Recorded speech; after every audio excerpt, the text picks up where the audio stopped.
بسم الله الرحمن الرحيم.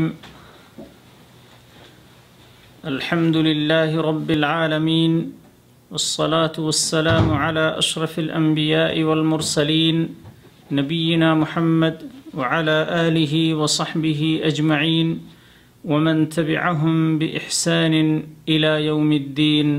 أما بعد. برادران اسلام، گفتگو کا موضوع ہے جشن میلاد النبی کی شرعی حیثیت. قبل ازیں کہ جشن میلاد النبی کی شرعی حیثیت کے متعلق گفتگو کریں، یہ بات جان لینی چاہیے کہ نبی کریم صلی اللہ علیہ وسلم کی ولادت باسعادت کب ہے. نبی کریم صلی اللہ علیہ وسلم کی ولادت باسعادت 22 اپریل 571 عیسوی ہے، جو عام الفیل ماہ ربیع الاول پیر کا دن ہے. عام الفیل اس سال کو کہا جاتا ہے جس سال یمن کا حکمراں ابرہہ نے مکہ پر حملہ کیا تھا کعبے کو منہدم کرنے کے لیے.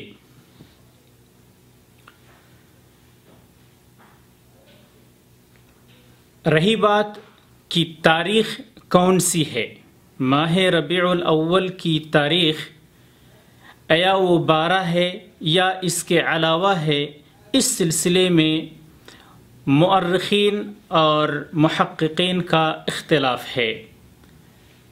مشہور قول 12 ربیع الاول ہے، اور بعض محققین کا کہنا ہے کہ وہ 9 ربیع الاول ہے، اور بعض لوگوں نے 8 ربیع الاول اور اسی طرح سے 10 ربیع الاول بھی کہا ہے. برادران اسلام، اگر ہم نبی کریم صلی اللہ علیہ وسلم کی ولادت باسعادت کی تاریخ 8 یا 9 یا 10 مانتے ہیں، تو پھر جشن میلاد النبی کا یہ موضوع فی غیر محل ہی ہے، یعنی یہ مارے گھٹنا پھوٹے سر والی بات ہے. لیکن اگر ہم اس کو یہ مانتے ہیں کہ آپ صلی اللہ علیہ وسلم کی ولادت 12 ربیع الاول کو ہے، تو ایسی صورت میں یہ چند باتیں آپ گوش گزار کر لیں.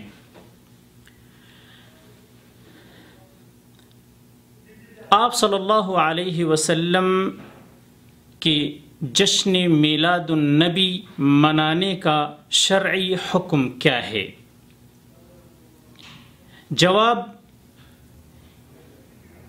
یہ بے بنیاد ہے. اس کی کوئی دلیل اور کوئی بنیاد اسلامی شریعت میں نہیں ہے، نہ اللہ تبارک و تعالی کی کتاب میں ہے، اور نہ ہی جناب محمد الرسول اللہ صلی اللہ علیہ وسلم کی سنت میں ہے. دوسرا سوال، کیا نبی کریم صلی اللہ علیہ وسلم نے یا آپ کے اصحاب نے یا تابعین نے یا تبع تابعین نے جشن میلاد النبی منایا ہے؟ جواب نہیں.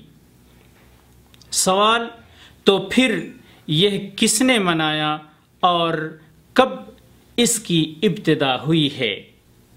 اس سلسلے میں علماء کی کتابوں میں 3 باتیں ملتی ہیں کہ اس کا ایجاد کس نے کیا ہے.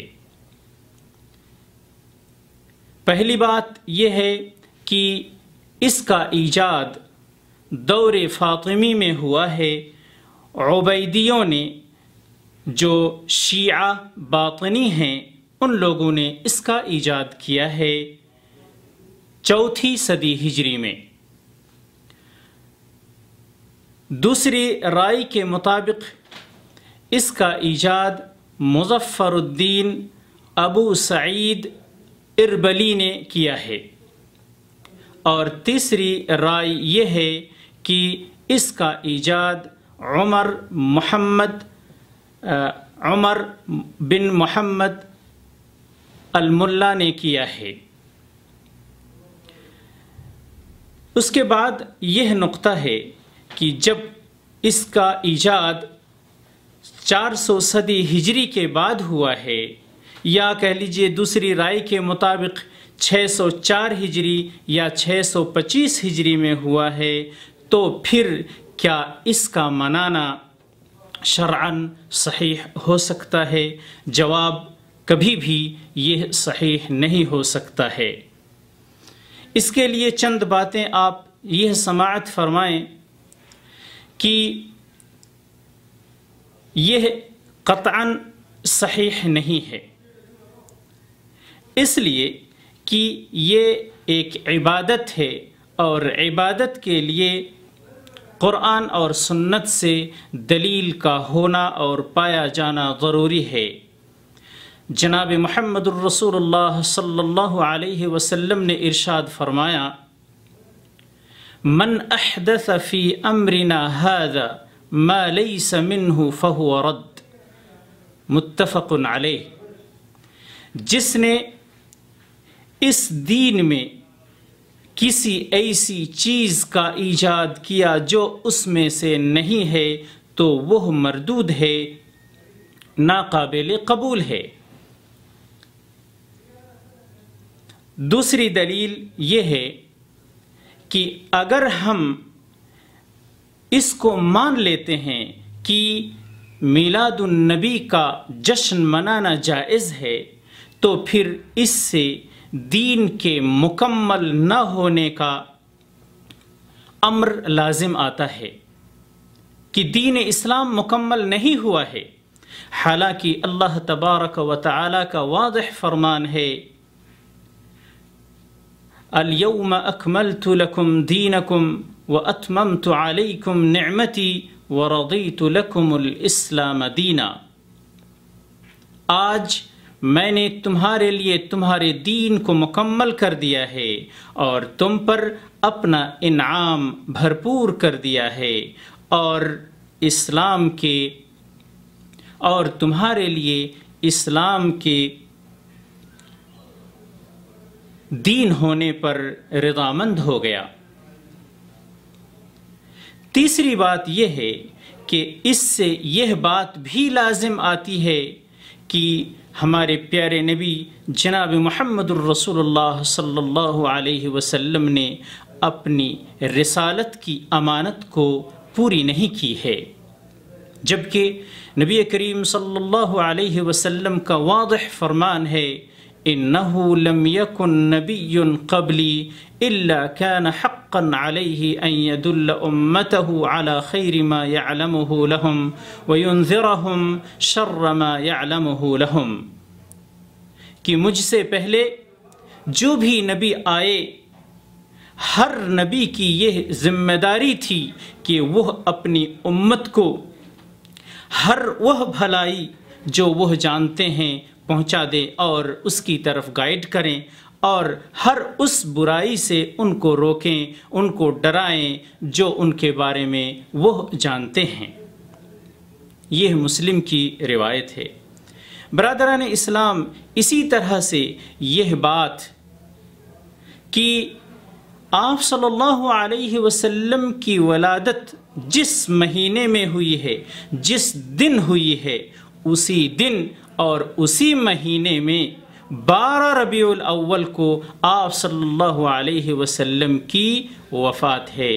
کیا ایک عقل مند انسان یہ مان سکتا ہے کہ جب خوشی اور غمی دونوں اکٹھی ہو جائے تو خوشی غمی پر مقدم ہو کبھی بھی نہیں. کوئی بھی باشعور انسان اس کو مان نہیں سکتا اور وہ خوشی اور غمی کے وقت غمی پر خوشی کو مقدم نہیں کر سکتا. برادران اسلام، بات یہ ہے کہ پھر وہ لوگ جو اس کے دعوے دار ہیں کہ نبی کریم صلی اللہ علیہ وسلم کا جشن میلاد منانا چاہیے، ان کے یہاں کیا بیس ہے اور کیا بنیاد ہے. اختصار کے ساتھ دو بات اور سماعت کر لیجئے کہ وہ یہ کہتے ہیں کہ نبی کریم صلی اللہ علیہ وسلم کی اس میں محبت ہے.